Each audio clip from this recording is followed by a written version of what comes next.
दरिया दुखिया जब लगी खा पखी बेकार, सुखिया जब ही होएगा, सुखिया जब ही होएगा,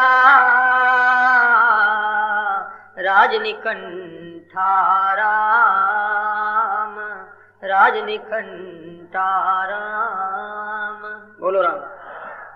महाराज कहते हैं जीवन में दुख आता है और दुखों का जो सिलसिला जारी है उनका अनुभव है।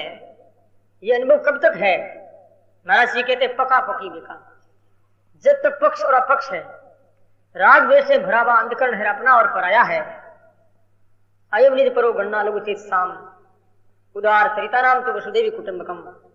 हमारी भारतीय संस्कृति जो है उसकी जो है उदाद घोषणा है कि ये पराया ये मेरा है, मैं और मोर तोड़ते माया।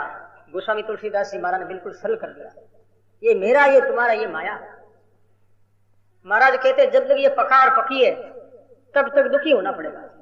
मेरे परिवार के लिए करता हूं, मेरे पीढ़ियों के लिए संग्रह करता हूं, 7 पीढ़ी तक जो है कमी नहीं आए, ये मेरा है। परिवार को छोड़ करके दूसरे अन्य लोग इतनी जो संख्या में बैठे होंगे, कितनी संख्या में लोग जो है अपने घर बनाए हुए घरों में रह रहे हैं, वो जिंदगी जी रहे हैं, चाहे वो जिंदगी सुख की जी रहे हो अथवा कोई दुख की जी रहे हो, उनके प्रति आपका कोई लगाव नहीं, कोई ख्याल नहीं। कोई रो रहा होगा, कोई मर रहा होगा, कोई हंस रहा होगा, कोई नाच रहा होगा, आप लोग बिल्कुल भी ख्याल नहीं दोगे। न अंतकरण में कोई अंतर पड़ने वाला, न शोक आएगा न हर्ष आएगा। लेकिन परिवार के प्रति अयम निज, ये मेरा है। कोई परिवार का एक भी सदस्य दुखी हो गया है तो दुखी होना पड़ रहा है, सुखी हो गया तो उसको देख करके सुखी हो जाता है।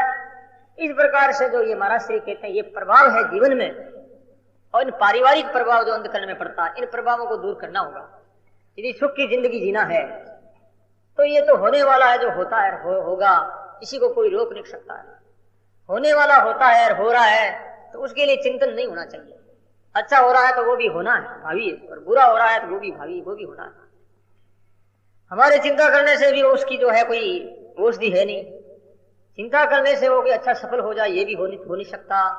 इसलिए राग देश से अति जय पराजय, भगवद गीता में भगवान कहते हैं जय में, पराजय में, हर्ष में, लाभ हानि में सम जो लेता है।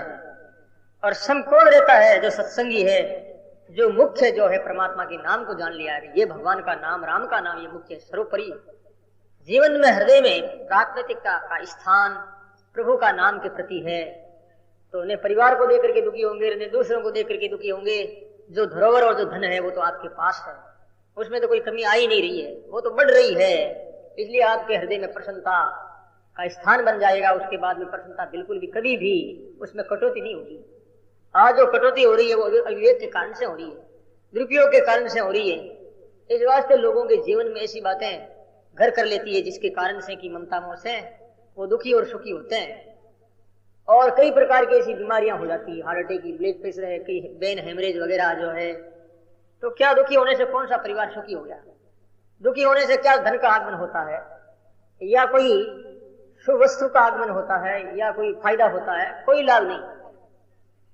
इस वास्ते सत्संग की जाती है जिससे कि हे जैसे संसार के स्वरूप को समझ लें और समझ करके उनके संबंध को जान लें। फिर त्यागी को त्याग कर दिया जाए, और वांछनीय चीज है उनमें अनुराग कर लिया जाए।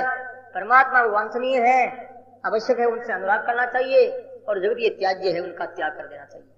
तभी हम सुखी हो सकते हैं, वरना सुखी होने का कोई उपाय नहीं। इसलिए आचार्य श्री कहते हैं सुखिया जब ही होगा राज निकंठा, एक ही राज निकंठा राम का राज होगा तब सुखी हो गया। आज राम का राज नहीं है, अपने अंधकरण में राज है वासनाओं का, पारिवारिक ममता का, धन लोलुपता का, पद और प्रतिष्ठा का। इसी कारण से थोड़ा भी हमारे बड़ा किया, उनका बहुत ऋण है संतान का। उन्होंने बहुत भलाइयां की है तुम्हारे लिए, लेकिन थोड़ी सी भी बुराई होगी तो तुम माँ बाप का बहिष्कार कर देंगे, अलग हो जाएंगे। मारवाड़ी में कहे मैं तो न्यारो हो गए, पुणा हुई होगा माँ बाप, पुणारे भेड़ो होगी, लुगेर भेड़ो हो गए, माँ बाप न्यारो हो गए, लुगेर होगी भेड़ो। अब चिंता ही मत करो, लुगेर होगी नारो उन्नाड़ो तो, क्योंकि ये तो स्वार्थ टकरा रहा। जब तक वो सुख देती है तब तक उनका तो साथ में है भैया, उनसे भी अलग होगा। एक दिन हो गया बेटे और पोते, पोतों की ओर से प्यार मिलने लग गया, बेटों की ओर से प्यार मिलने लग गया। अब तो स्त्री का भी धीरे धीरे त्याग हो रहा है। क्यों छोड़ रहा है इसे? क्या बात है, जीवन साथी बांध रहा था, आज क्या हो गया? इंद्रियां कमजोर होगी, काम की नहीं रही, इस बात से उनको छोड़ रहा है। ये क्या संसार अधूरा। देख लो, सोच लो मन में, मैं क्या कहूँ, सपष्टीकरण करने की मुझे आवश्यकता नहीं, मन में सोच लो। ये सोचने की बात है, कहने की नहीं। ये संसार ऐसा ही है। इसलिए धर्म ग्रंथों में तो यही बात आती है, प्रेम करने लायक है उनसे प्रेम करना चाहिए, जो प्रेम का उचित निर्वाह करके आखिरी तक निभाता है। और जिसका प्रेम चिरंजीवी है वो तो एक ही परमात्मा, कोई है ही नहीं दूसरा।